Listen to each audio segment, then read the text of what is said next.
బావా లక్ష్మి మంటల్లో ఉండిపోయింది, మంటల్లో ఉండిపోయింది బావా. బావా నన్ను వదిలిపెట్టు బావా, నేను లక్ష్మితో పాటు. నన్ను వదిలిపెట్టు బావా, నేను లక్ష్మితో పాటు. ఇక నువ్వు మర్చిపోయిందా? నువ్వు సచ్చి సాధించేది ఏమిటి? పాప కోసమే బ్రతకాలి.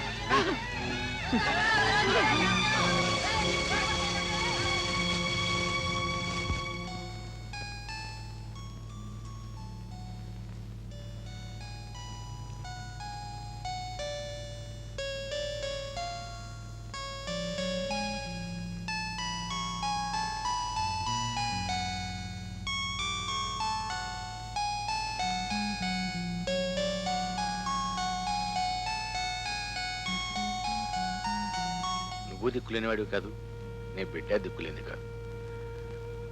ఊరికి అలా దిగులు పడి కూర్చునే ప్రయోజనం. దిగులు పడక ఏం చేయమంటావు? ఏదో ఒకటి చేయాలి కదా. చేయడానికి మన చేతులు ఏమైనా ఉండాలి కదా. మీ చెల్లయ్య దగ్గర ఇంకో జత గాజులు మిగిలిన్నాయి, అవి అమ్మి ఆ వచ్చిన డబ్బుతో ఏదైనా వ్యాపారం చేద్దాం. బావా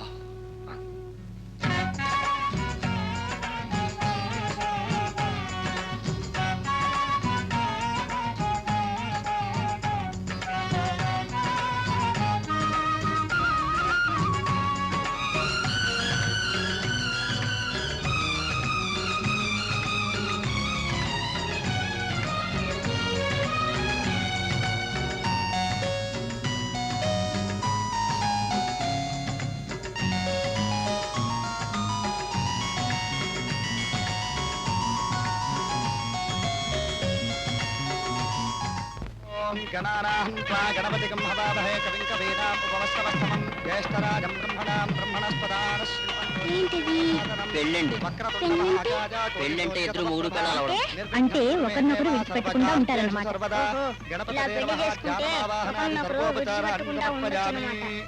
ఓం శుభహోర్తే సావధాన సులగ్నే సావధాన లక్ష్మీనారాయణ సావధాన ధ్రువంతే రాజావరుణో ధ్రువంతే వో బృహస్పతిః ధ్రువంతరింద్రశ్చాగ్నిశ్చరాష్ట్రం ధారయతాం ధ్రువం శుభహోర్తమస్తు సుప్రతిష్ఠితమస్తు అయం ముహూర్తః శుభహోర్తస్తు. ఓం మాంగళ్యం తంతుకానేన మమ జీవన హేతునా కంఠే పద్మాని శుభగే త్వం దేవ శరదాం శతం. మాంగళ్యధారణ మహోర్తస్తు మహోర్తశ్చిర భవంతో మహాంతో న గృహంతో. ఓం వరుణస్య విరాట్ యజ్ఞస్య వంతిః ప్రజాపతేరనుమతిః మిత్రస్య శ్రద్ధా సవితుః ప్రసూతిః సూర్యస్య మరీచిః చంద్రమసో రోహిణి ఋషీణామరుంధతే రోచనో రోచమానశ్చ. అరుగు అక్కడ.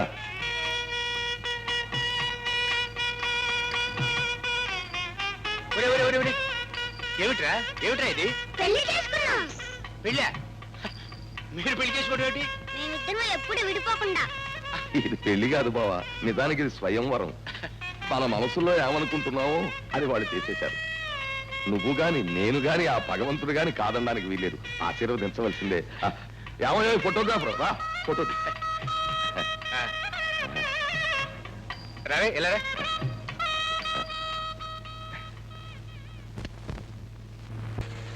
బావా ఏమిటి బావా? ఓ సలహా చెప్పాలి. ఏమిటి? ఇప్పుడిప్పుడే మన కంపెనీ పైకి వస్తోంది కదా. ఈ రోజుల్లో దేనికైనా పబ్లిసిటీ చాలా అవసరం. అంచేది కొత్త సంవత్సరానికి క్యాలెండర్ వేద్దాం అనుకుంటున్నాను. ఈ బొమ్మ అయితే ఎలా ఉంటుందో చెప్పు.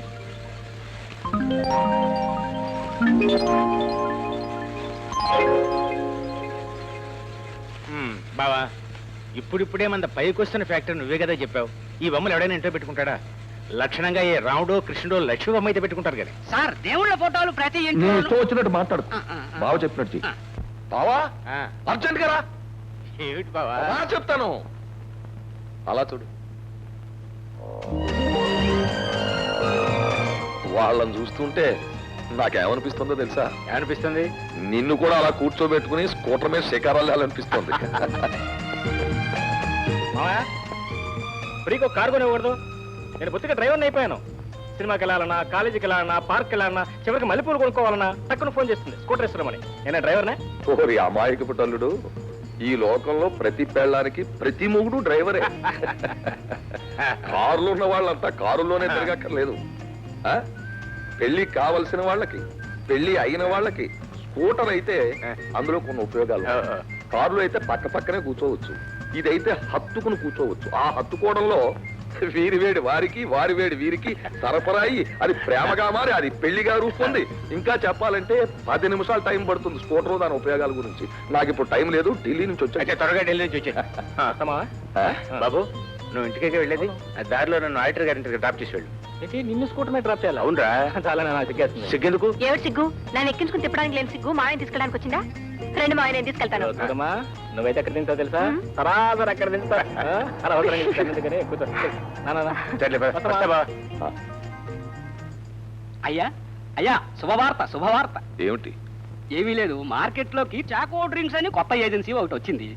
దానికి లోపాయికారిగా వాళ్ళతో మాట్లాడి అంతా ఓకే చేసేశాను. బాగా మార్కెట్ అవుతుందంటావా? ఆ, మార్కెట్ మీరు మార్కెట్ చేయలేకపోవడం ఏమిటండి? ఈ 2 చేతుల్లో ఒకటి పట్టుకోండి. ఎడం చేయి పట్టుకున్నారు, ఎదురే లేదు. కాకపోతే అయ్యా, ఆ ఏజెన్సీ ఉంది చూశారు, కంపెనీకి వద్దు, పర్సనల్ గా తీసుకోమని చెప్తున్నాను. అలాగెందుకు? ఎందుకేమిటండి, శ్రమ మీది, తెలివితేటలు మీవి. ఆయనకి ఎలాగో ఇచ్చేస్తున్నారు కదా భాగాల్లో కొన్ని. ఇక మీదటి మీరు జాగ్రత్త పడితే. మా బావ నేను బ్రతికుండగా ఏ వ్యాపారం చేసినా కలిసే చేస్తాం.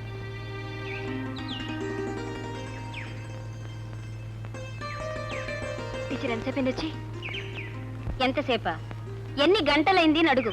మీ ఊరు రావాలంటే ఉన్న పనులన్నీ ఆపుకొని వచ్చి కూర్చోవలసిందే. మళ్ళీ వెళితే రాగలను లేదని ఇక్కడ కూర్చుండిపోయాను. మీ ఇద్దరు సరదాగా అదేలే, నువ్వు ఒక్కదానివి వెళ్ళావని చెప్పారు. శేఖర్ బాబుతో వెళ్ళావని తెలిస్తే ఇంతసేపు కూర్చునేదానే కాదు. అవునండి, రావటం మాత్రం ఒక్కరితే వస్తుందండి, తిరిగి వచ్చేటప్పుడు మాత్రం ఇద్దరం కలిసి వస్తాం. ఇద్దరు వస్తే పర్వాలేదు, ఏదో ఒక రోజు ముగ్గురు వస్తారేమో. ప్రస్తుతం అదే ప్రయత్నంలో ఉన్నాడు. ఆగండి ఆగండి ఆగండి, ఒక్క నిమిషం ఉంటే నేనే వెళ్ళిపోతాను. ఏం లేదమ్మా, మా స్కూల్లో 100 మంది పిల్లలకు November 14th బట్టలు ఇవ్వాలనుకున్నాం. నువ్వెంతమందికి ఇస్తావు? మీ ఇష్టం అండి. అదేం కుదరదు, నీ నోట్తోనే చెప్పాలి. ఒక 10 మందికి. Very good. నువ్వు బాబు? ప్రియ పిల్లలు నా పిల్లలు ఒకటే కదండి. అది పెళ్ళైన తర్వాత, పెళ్లికి ముందు నీకు ఒక 10. ఆల్రైట్. Very good. నీకు ఒక 10 మంది పిల్లలు, నీకు ఒక 10 మంది పిల్లలు, మొత్తం 20 మంది పిల్లలు. అదంతా మీకు ఎందుకండి? ఇదిగో ఇదిగో చూడండి, మీరు 25,000 తీసుకొచ్చి నాకు ఇచ్చేసేస్తే నేను చేసేస్తాను కదా, ఖాయం చేసేస్తాను. మీకెందుకు? ఎలా ఇస్తారండి? అవతల ప్రొపరేటర్ గారు ఎవరికో ఇచ్చేశారట. మీకెందుకండి అదంతాను? పపరేటర్ తో ఎందుకండి మీకు? నేనే పపరేటర్ అనుకోండి, మీరు ఆ 25,000 పట్టరండి. ఎందుకండి? అయ్యో అయ్యో, మళ్ళీ అయ్యో, నేను చెప్పిన దానికి కరెక్ట్ గా మీరు అలాగే తీసుకురావాలి. 25. ఏమిటి క్యాన్సిల్ చేసేస్తాను, ఏం చేసేస్తాను, మీకెందుకండి? మీరు పట్టురండి.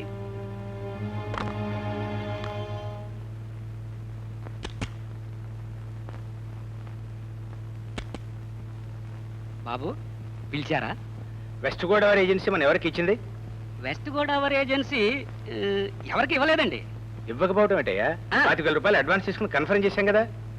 అదే అండి, వారు ఏజెన్సీ అక్కర్లేదని అడ్వాన్స్ తిరిగి తీసుకెళ్లారండి. వాళ్ళు తిరిగి తీసుకువెళ్ళారా, నువ్వు ఇచ్చేసావా? అదేమిటండి, వారే తీసుకెళ్లారు సార్. నిజం చెప్పు, వాళ్ళు తిరిగి తీసుకువెళ్ళారా, నువ్వు ఇచ్చేసావా? నీకు ఇష్టమైన వాళ్ళ దగ్గర 25,000 రూపాయలు లంచం తీసుకుని ఏజెన్సీ క్యాన్సిల్ చేస్తావా? నువ్వు ఇంకొక క్షణం కూడా ఇక్కడ ఉంటానికి వెళ్ళేది. వెళ్ళి నుంచి. బాబు బాబు, మీ కాళ్ళు పట్టుకుని నీలాంటి చీడ పురుగులుంటే ఈ ఫ్యాక్టరీ సర్వనాశనం అయిపోతుంది. వద్దు బాబు, వద్దు బాబు, మీ కడుపులో పెట్టుకోండి బాబు, ఇంకెప్పుడు తప్పు చేయను బాబు, తప్పు అయిపోయింది. ఒకవేళ చేశానంటే నా ఎంత నేనే బయటకు వెళ్ళిపోతాను, లేకపోతే ఇంకొకటి కొట్టేసి పంపించేయండి సార్. నీకు ఇదే ఫైనల్ వార్నింగ్ ఇస్తున్నాను. ఒకసారి తప్పు చేసావంటే నీ డొక్క చీరేస్తాను. మీ కాళ్ళు పట్టుకుంటారు బాబు, ఎవరికి చెప్పకండి.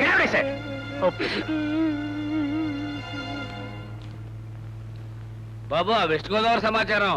వెళ్ళవయ్యా, వెస్ట్ గోదావరి లేదు, ఈస్ట్ గోదావరి లేదు, ఉద్యోగమే ఊస్తైపోయేటట్టుంది ఇక్కడ. మరి 25,000 30,000? 25 కాదు, 30 కాదు, 1,00,000 ఇచ్చినా లాభం లేదయ్యా. వాడు ఉన్నాడే, వాడు తినడు, నన్ను తిననివ్వడు. ఎప్పుడు పోతాడో ఎప్పుడు చేస్తాడో. వస్తా. నువ్వు అంటున్నా చెప్పబోయ్.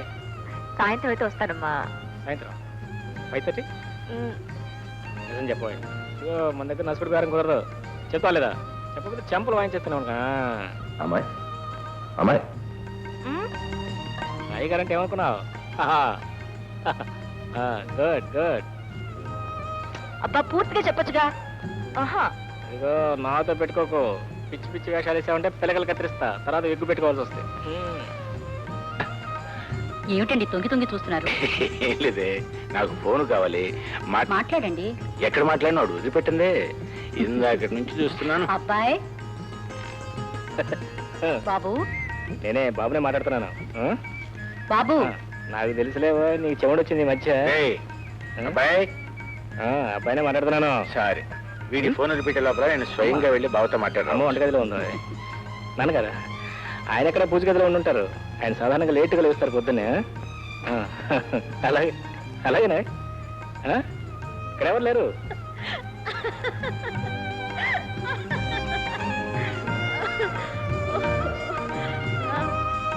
ఏమిటి బావా, నేను ఫోన్ చేస్తాను తర్వాత బయలుదేరి రమ్మన్నావు. ఫోన్ రాలేదు, చూసి చూసి నేనే బయలుదేరి వచ్చాను. నేను చెయ్యలేదు సరే, నువ్వు చెయ్యొచ్చుగా. ఇక్కడ నీ పరిస్థితి ఎలా ఉందో అక్కడ నా పరిస్థితి అంతే. వీళ్ళకి తొందరలో ఎంగేజ్మెంట్ ఫిక్స్ చేస్తే తప్ప ఈ ఫోన్లు ఎప్పుడు ఎంగేజ్ గానే ఉండిపోతాయి. అవును, వెంటనే ముట్టాలు పెట్టించకపోతే ఇక్కడ నీకు ఒక ఫోన్ అక్కడ నాకు ఫోన్ ఎక్స్ట్రా పెట్టించుకోవాలి, లేకపోతే పనులు జరిగేటట్లేవు. మావయ్య ఫోన్ ఏమైనా మాట్లాడతారా? అక్కర్లేదమ్మా, మాట్లాడుకో. మామయ్య వచ్చాడుగా, మాట్లాడు మాట్లాడు మాట్లాడు. రండి అయ్యా, రండి రండి. ఆ రోజు రాముడు రాయి తొక్కితే అహల్యకు శాప విమోచనం అయింది. ఈ రోజు తమరు మా గడప తొక్కితే మా ఇంటికి పాప విమోచనం అయింది. రండి. ఇక్కడ కాదు, మాకు ఉన్నది ఒకటే ఒక మంచి రూము, అదే మా బెడ్రూమ్. అందులోనే తమరు కూర్చోవాలి. రండి. ఇలా రండి బాబు, ఇలా ఇలా కూర్చోండి. బాబు మరేం అనుకోవద్దు, ఏసీ లేదు, పంఖ మాత్రం ఉంది. ఏం పర్వాలేదయ్యా. ఏం పుచ్చుకుంటారు? ఏమిటి భోజనానికి ముందు కొంచెం ఏదో ఒకటి పుచ్చుకోవాలి కదా. ఏర్పాటు చేసావేమిటి? తెలుసు కదా బాబు. చలాయ్ చలాయ్, వస్తున్నా. ఇలా రా, నమస్కారం చేయమా. నమస్కారం. ఇలా ఇలా రా బాబు. మా చెల్లాయ్, దానికి జీవితంలో సుఖం ఏమిటో తృప్తి ఏమిటో అన్నీ తెలుసుకునే లోపలే భగవంతుడు దాని నుదుట కుంకుమ తుడిచేశాడు సార్. అయ్యా నిజంగా మీరేం అనుకోకపోతే ఒక మాట చెప్తాను. మిమ్మల్ని చూస్తూ ఉంటే నాకు దుఃఖం ఆగదు సార్. అలాగే మా చెల్లాయిని చూస్తున్నా దుఃఖం ఆగదు. ఎందుకంటే మీకు భార్య లేకపోయినా 2-3 పెళ్లిళ్ళు చేసుకునే వయసు, పట్టు, జవసత్వాలు అన్నీ ఉండి కూడా మీరు ఇలా మోడు లాంటి జీవితం అనుభవిస్తున్నారు. అలాగే చూడండి, చూడాలి మరి. అన్నీ ఉండి కూడా నా చెల్లెలు కూడా మీలానే మోడు లాంటి జీవితం అనుభవిస్తూ ఉంటే నా వల్ల కాదు. ఈ 2 మోడుల్ని చూస్తూ ఉంటే నా గుండె గోడు గోడును ఏడుస్తుందంటే నమ్మండి. మీరు మాట్లాడుతూ ఉండండి, నా ఏర్పాట్లలో ఉంటాను నేను. అమ్మాయి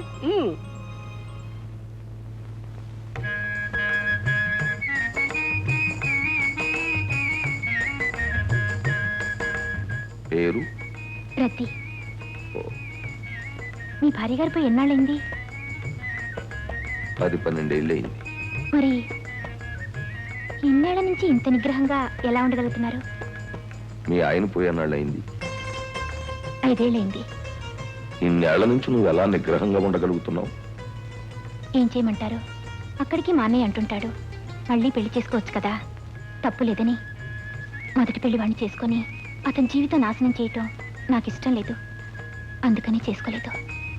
నాకు చాలా మంది పెళ్లి చేసుకోమనే చెప్పారు, కానీ 2వ పెళ్లి చేసుకుని ఒక అమ్మాయి జీవితాన్ని నాశనం చేసిన వాడిని అవుతానేమోనని మానుకున్నాను. అబ్బా ఏమిటయ్యా ఈ హడావుడంతాను? ఏమీ లేదు మరి, మీరు అలా అనకూడదు మరి. ఈ దినం నా దినం, సంతోష దినం. ఈ దినం నేను ఏమి చెబితే అది మీరు చెయ్యాలి. అమ్మాయి కలుపు.